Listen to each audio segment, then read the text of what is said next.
What's up, fam? Elijah Shires here, and welcome back to another episode of EXTOL WE. And this week, Azriella, Sam, Noel, Dave, Todd, and the Life Learners Program attendees are my extras, and I am the ordinary. Family, the video that went live last week was Word in Season, connected 3.5 years ago in the past to a video called Walking by Faith. Now, these two videos, friends, could not be any more encouraging to me if God had tried. And he doesn't try, he just exudes this stuff out of his body like sweat out of his pores.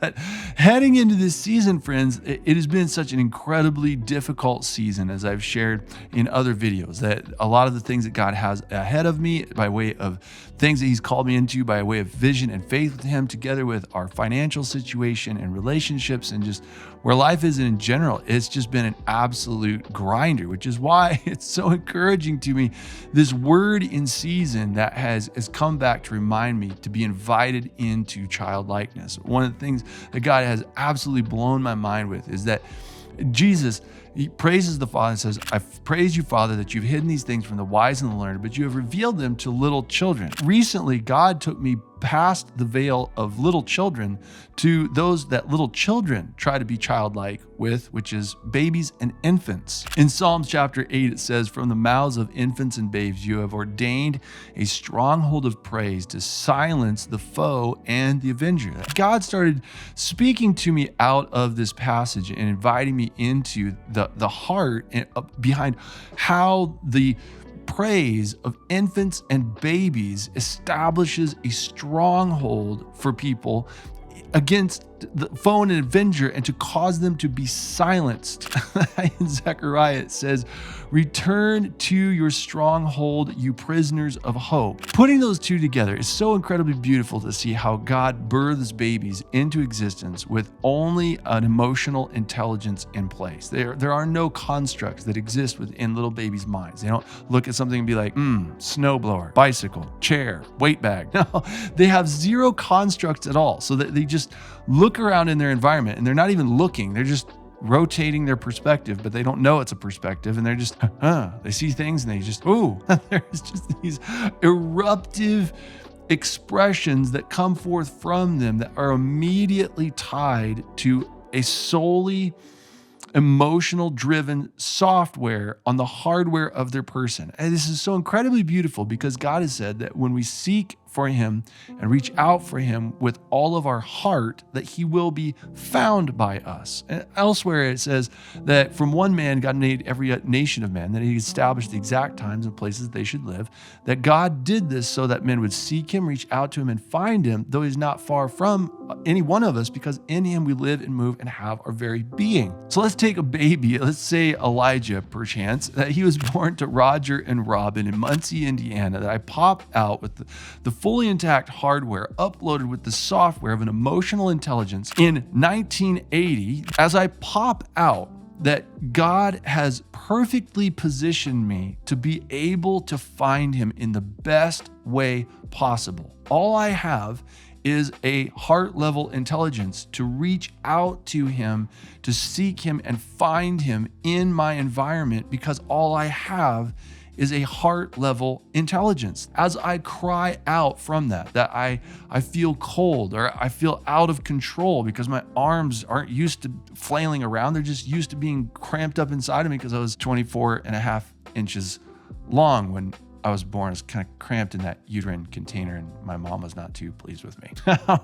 I'd been used to being this little frog boy with my knees up in my face and my arms all pressed together. So now I'm feeling freaked out and out of control. I don't know how to engage the world with this kind of freedom, and I'm cold and I'm breathing oxygen and I'm hungry and I'm pooping, and I've never experienced any of these things before. And every time that I cry out, that my parents come and they hold me close, or they swaddle me, they get me back into that state where I feel all tight and I'm in a place where I'm being embraced by my parents again. I can hear the swooshing sound of their heart and smell the scents and hear their voices. And that as my parents responded to my cries of need or my giggles, I didn't know how to express myself. I was just seeing my dad playing peekaboo with me, and it just bust out in laughter. That in that state, that then my parents would respond to me out of that heart's cry. Now, out of that, then, as God began to dialogue all those things with me, that then he began to show me, out of the mouths of infants and babes, I have ordained a stronghold of praise to silence the foe and the avenger. The Psalm says that he who sits in the heavens laughs. Why do the nations rage and the kings take their stand against the Lord and against his anointed ones? He laughs in response to the ridiculousness of their plans, and then he mocks them in their forward movement, and then he rebukes them in his anger as a result of saying, oh no, you're really serious with that idiotic plan. Well, I'm just gonna have to smack the taste out your mouth and throw you back to hell. Out of that context, then, out of the mouths of babies, that as foes come to attack them, that they just get scared and they just cry out. It's like those seismic charges that are released in Star Wars from Boba Fett.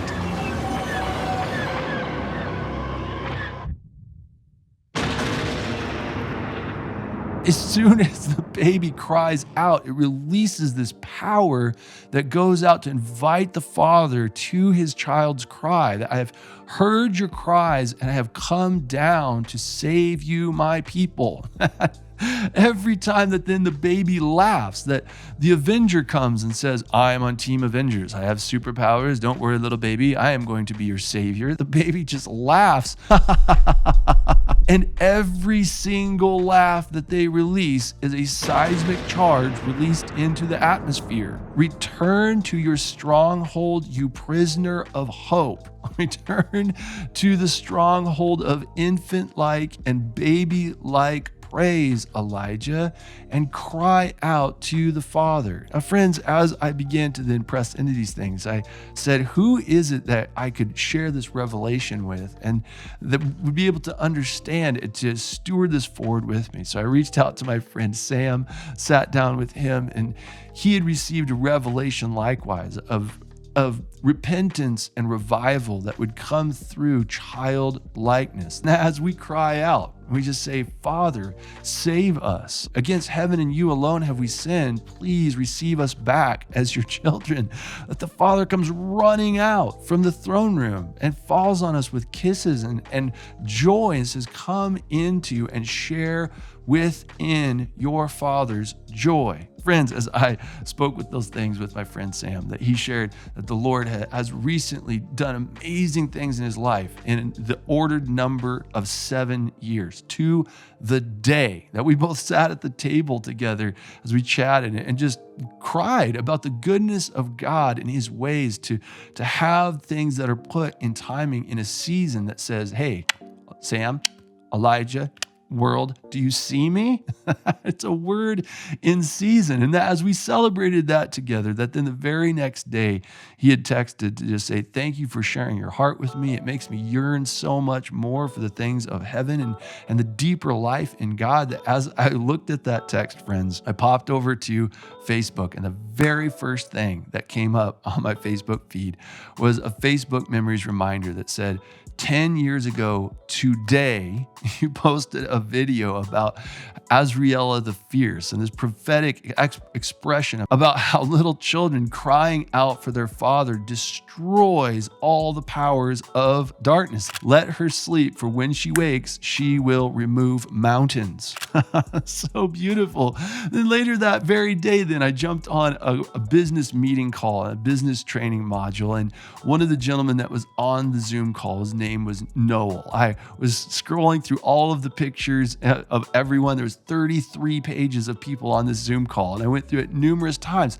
Every time I'd pass Noel's picture, there would just be this little push that says, he's got something for you. I go past again, he has something for you. I reached out to him and asked if he would have a call with me. I said, I think God has something for me through you. I'm sorry if that sounds selfish, but I'm eager to receive whatever God has for me through the grace of your life. Jumped jumped on a call and he began to share his heart with me and said that just the previous Sunday that he had been receiving ministry about how darkness is trying to convince a younger generation and youth that they don't have anything to give, that they're just worthless. They had to shrink back to the shadows and that they can't do powerful things and that God is not speaking through them. Oh, Jesus, what are you doing? And then he went on to say that in some of his relationships in life, that God was really calling him to narrow in and to focus on what God has given him to do, to become hyper passionate about the consistent actions of faith, to bring forth the excellence of the kingdom and not to spread himself around, but to get hyper focused on the details of life. And friends, it ministered to my heart immensely that there's so many things then that God is pruning in my life to draw back in resources for the fruitfulness of the things that God has for me in moving forward. And then he finished with this beautiful experience that he had with God, with this generative miracle that he's like, can I share one last thing with you? It might be kind of like ordinary or like silly, but like, do you have time to hear it? Yes, I love ordinary things. Give it to me. I want to make it extra.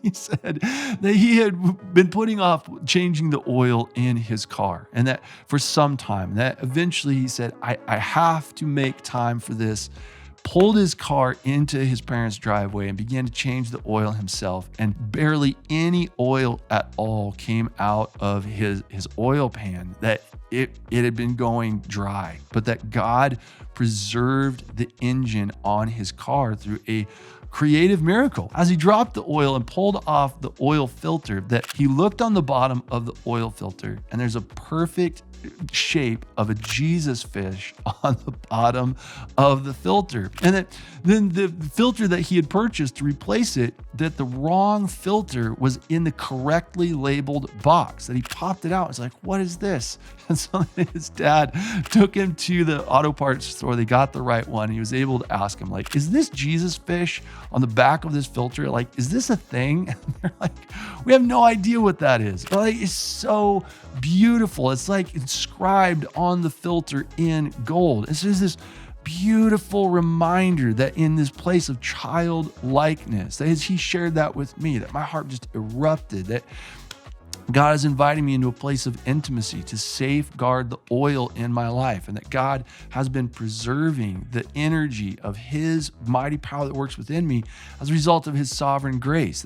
And here is Noel, a total stranger with a word in season that's coming out of his heart from the overflow of childlikeness, as if all of that, the tidal wave of testimony, it's a tidal wave of testimony, just coming in like a tsunami of supernatural salvation, just God shaking things up. Once again, I'm going to shake everything that can be shaken at this tsunami of supernatural salvation. A tidal wave of testimony and the love of God is just rising up out of the oceans of his grace to just thunder on the beachheads and push further into the highlands of my life to wash me over with the grace and the love of God. That was just not enough.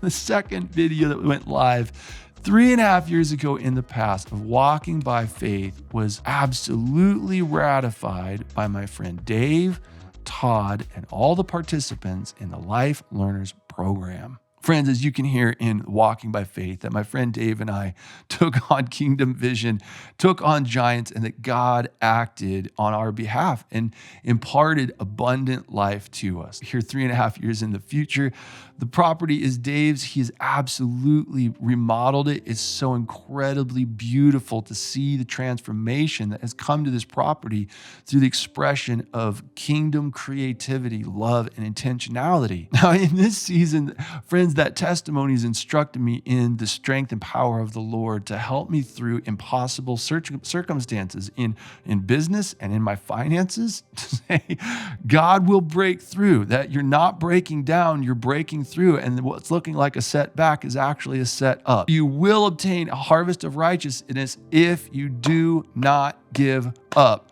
Todd. I've been hanging out with him now about 6-10 months now. And my friend Todd is blind. And it's been so beautiful to get to hear about his life as a result of him not being able to see. That we walk by faith and not by sight. And that as I worked with Todd building out marketing to help advertise a program that he's calling his Life Learner Program to help people on a sight loss journey, I got to walk around with him and learn about all the difficulties that blind people face and then how they move through those, the skills that come, how acuity comes to your hearing and your sense of feel to be able to know what the tip of your cane is running into just by how it pops up or down or changes in texture, vibrating through your cane into your hand. Friends, absolutely beautiful insights into my life of faith, of walking forward, not by sight, but by faith. This last week then, in his developing marketing to help promote his program more, I got to then interview 3 of his participants in the Life Learners Program. As I sat with them, each one was supposed to be a 15-minute interview that turned into 15 to 45 minutes that each person shared out of the overflow of their heart's courageousness to face adversity with the most ferocious, passionate, intentional courage, friends, that you will ever find. If you are ever lacking in vision, my friends, go and hang out with the members of our community who wrestle with sight loss in the physical, and they will prophesy your socks off and then right back on again because they're so gentle, loving, and kind. Friends, as I began to chat with one of the volunteers as I was getting the video set up, that she said that she had to learn how to serve people who are in a sight loss journey and to ask them, may I help you? That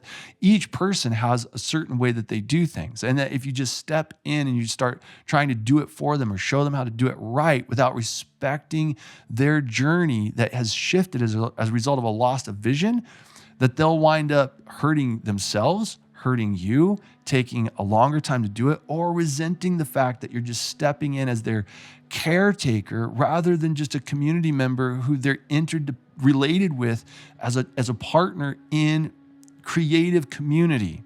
She learned you have to go in and you have to ask, may I help you? Do you want my help? I realize that you're losing vision, but I have vision. May I serve you with it? Friends, I hope you hear what I'm saying. As I got my camera set up, that then my first interviewee has a tattooed on her arm. That it's not raised, that it's just the dots, but that she pulled up her sleeve and it says, adjust or suffer. That, as she said, people see it and they say, is that Braille? That she says, yes, let me tell you what it means. That your life isn't over just because you've lost vision. That things that you once were able to do that were so easy, so fulfilling, you just walked in and without even thinking about it, taking them for granted, that now that has changed because your vision died. And so now you're either going to sit and suffer in your chair and be sad about the fact that you lost your life, or you're going to stand up and engage the suffering of learning everything new again, learning how to walk out on sidewalks with cars driving all over the place, pressing through the fear and face that every day until you adjust and to have a life then that is vibrant and courageous and full of adventure and joy. You either adjust or you suffer. She's like, do you feel me? Friends, she's a walking experience in people who are lacking vision, that they can feel the message of her life and say, oh, I can read what you're saying. That's a great challenge. I should probably adjust and stop sitting in my chair and just sucking on my gums. Next lady is in a process of difficulty in the last 8 months that she's engaged a significant sight loss journey. And it's incredibly difficult for her, that her entire way of life, everything that she's loved and helping empower other people has just been ripped from her hands, and she's having to learn all over again how to move forward. And she said, I can either choose to just run into this obstacle and keep kicking against the goad, or I can allow people who have insight in how to guide me through this valley of shadow of darkness to walk around the obstacle and move forward in what God has for me on the other side of the obstacle illusion. I hope you're listening. Last one, my friends, that I interviewed this lady and that I got to walk with her as she stepped across a controlled intersection on Main Street and Grand in Bozeman, Montana. Friends, it's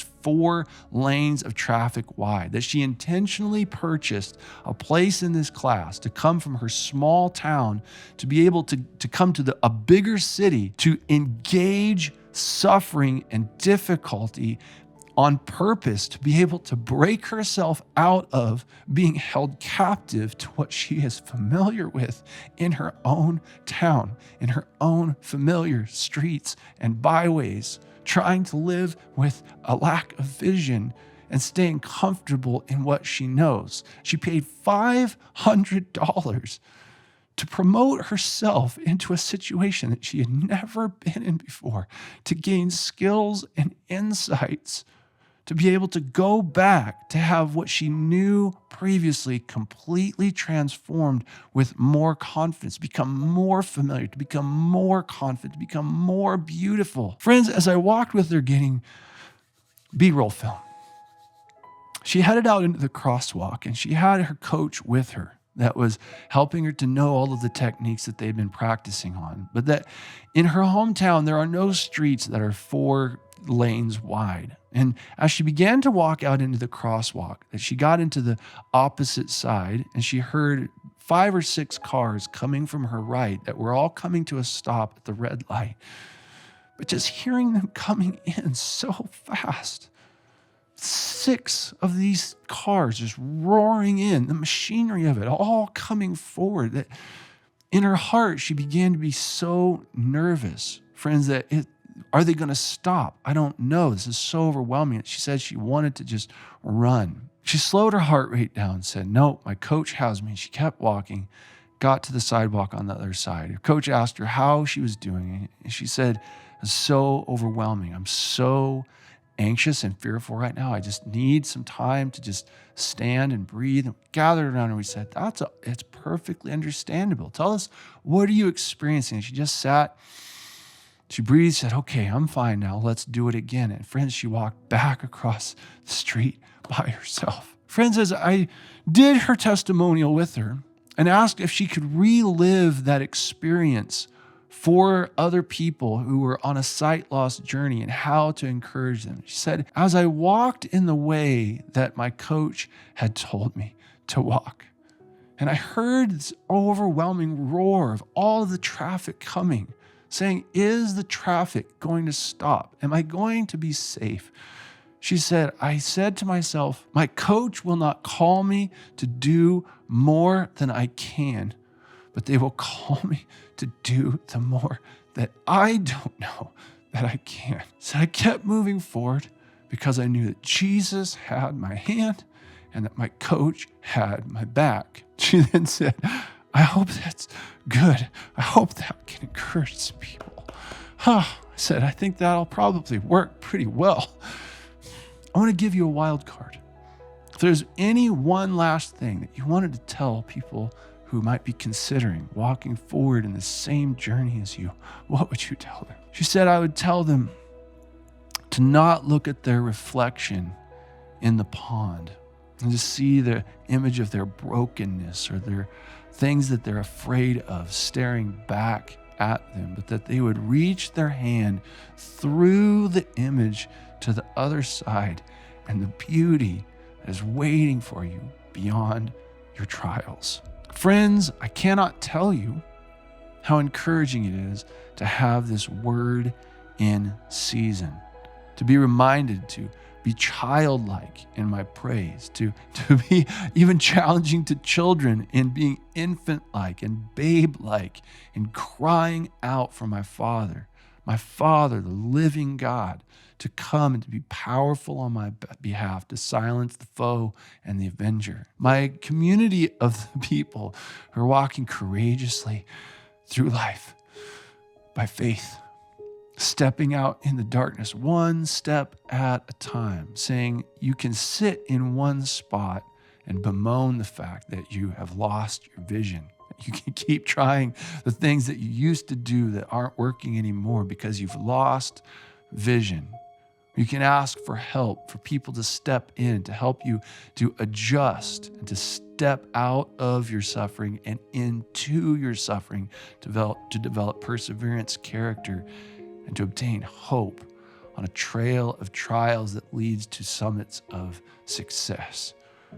You can engage things that you feel like are being ripped out of your hands, and you don't know what to do about that, but you can ask people around you to help guide you around obstacle illusions and into the good way that leads forward before you, knowing that you have a good and faithful coach, a voice that's behind you that, whether you turn to the left or to the right, whispers, "This is the way, walk ye in it." That our great master, our great coach, our great guide of the blind, who's teaching us to walk in the ways of faith's fullness, the consistent actions of faith over time, that he will not call us to things that are beyond our ability to do, but that he will call us to things that are beyond our awareness that we can accomplish. As we hear things that are roaring in on us, we don't know if they're going to move forward or whether they're going to stop. Then we know that Jesus has our hand and that our community has our back. Friends, if you subscribe to what I am doing, then hit the button. Hit it and then get it. Hit the bell as well so that you get notified with the new content. And if you love this video, you didn't just like it, then hit that thumbs down button. I pray blessings on our lives together. I love you guys lots, and I will see you in the next video.